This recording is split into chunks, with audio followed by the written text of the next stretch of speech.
El film que estamos viendo en pantalla es el dirigible robado del director checo Karel Zeman y realizado en el año 1967. Fue coproducida por Carlo Ponti Cinematográfica y Filmové Studio Gottwaldov, y es una adaptación de la novela Dos días de vacaciones de Julio Verne, en la que cuatro chicos roban uno de los dirigibles presentados durante la exposición de la técnica de 1891 en Praga, para luego caer en una isla desconocida. Esta película es una de las más populares de Zeman y es un fiel reflejo de su cine, mostrando su gran capacidad creativa y de ingenio, tanto por los diversos decorados y escenarios como por los métodos que utiliza para la película. El director checo empleó diversos recursos como la técnica cutout, de manera que le da al film un estilo especialmente evocador y casi nostálgico, muy acorde con el tipo de historia que narra. También utiliza otro recurso muy icónico y particular de su obra, que es la combinación de personajes animados y animación con actores reales. A nivel visual, se trata de un film plagado de detalles artísticos muy elaborados por los cuales Zeman logra crear un universo propio, rememorando una ambientación similar a la perspectiva onírica y de travesía típica del escritor francés. Karel Zeman fue realmente un pionero en la utilización de técnicas innovadoras y es considerado como uno de los padres de la animación checa. Nacido en 1910 en Ostromer, estudió negocios y publicidad. Durante la década del 30 tomó su primer contacto con el stop motion como modelista y dibujante dentro del ámbito de la decoración y diseño publicitario. En la década siguiente iniciaría su trabajo en los estudios Slin, uno de los estudios de animación más importantes del país durante la época, que en un principio se encargaba de producciones que no estaban dedicadas exclusivamente al cine de animación, sino que se centraban más en anuncios, documentales o diversas experimentaciones cinematográficas. El cine de animación se asienta y convierte en el principal género de producción de los estudios Slin con la llegada de grandes pioneros del cine de animación checo, como Ermina Tirlová y Jiří Trnka, que también colaboraron con Karel Zeman. Al principio de su carrera cinematográfica, Zeman se dedicó a la realización de cortometrajes animados mediante la técnica del stop motion.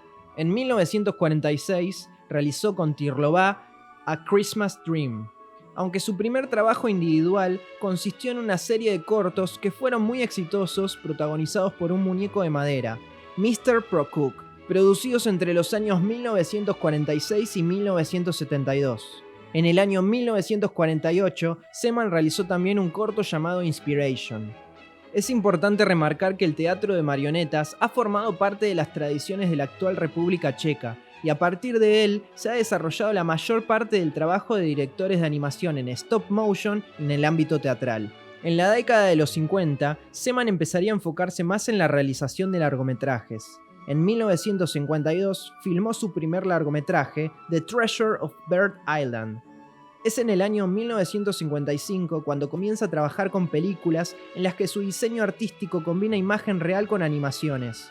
Sus películas contaban con una producción muy caracterizada por lo artesanal. En muchas de sus películas, Zeman diseñaba y construía los personajes y elaboraba los decorados para los ambientes. En 1955 realizaría Journey to the Beginning of Time, una película que poseía un gran valor artístico por las recreaciones de los ambientes históricos y de su naturaleza, y además tenía un gran valor didáctico por la gran fidelidad de las construcciones de los ambientes prehistóricos y sus biomas. Con esta película empieza la etapa de mayor reconocimiento del director checo, que se sitúa dentro de un contexto renovador del cine mundial, la nueva ola. Consistía en la aparición de nuevas formas de pensar y hacer películas basada en una nueva narratología cinematográfica, diferente a la del cine clásico. Surgieron los llamados nuevos cines, impulsados por un espíritu de innovación y ruptura con el pasado. Fue en estos años cuando Checoslovaquia logra renovar la industria fílmica y atrae la atención de la crítica y el público incluso a nivel internacional. La década de los 60 fue la etapa de oro del cine checo. Los autores del nuevo cine requerían para las películas una total libertad expresiva, fuera de las constricciones de la industria, y un mayor reconocimiento de la figura del autor-director. Sobre estos nuevos horizontes se pudo ver su etapa más prolífica y más innovadora. Zeman filmaría sus películas más aclamadas, tales como La Invención Diabólica en 1958, Barón Brasil en 1961 y El Dirigible Robado en 1967, entre otras. Su última película en el año 1980, llamada Janot y Elisenda, podría ser su acercamiento más radical al universo de la pintura. Las historias de Seaman tenían una impronta marcada por las temáticas abordadas por sus influencias, que iban desde la aventura, los viajes a lugares desconocidos o viajes en el tiempo, la presencia de criaturas fantásticas con ciertos tintes surrealistas, hasta temas más relacionados con lo que hoy es conocido como ciencia ficción. Seaman se encargaba de transformar los espacios reales en ilustraciones a través de las técnicas que él utilizaba para contar esas historias. El stop motion, el matte painting, los decorados y los muñecos armados con gran detalle, las sobreimpresiones, el collage, efectos que para la época eran totalmente innovadores y que dotarían a su cine de una personalidad única. Entre sus influencias ha manifestado su admiración por Méliès, de quien pudo recoger su herencia mágica para la realización de sus películas. Por otra parte, el director checo adaptó también varias historias de Julio Verne. Seaman ha tenido enorme relevancia para grandes animadores por sus conocimientos técnicos y su creatividad. Entre ellos se encuentran Terry Gilliam, Tim Burton o Wes Anderson.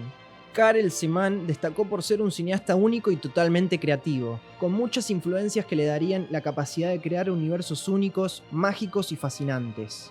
La obra del director checo no puede categorizarse en un género ni en un solo estilo.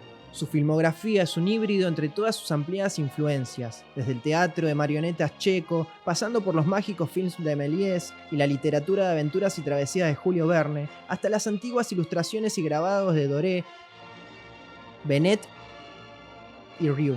Se trata de una poética de hálito más surrealista que infantil y por la cual Karel Seaman logra trasladar al espectador a diferentes mundos de ensueños. No era ni un animador puro ni un cineasta puro, era simplemente un artista.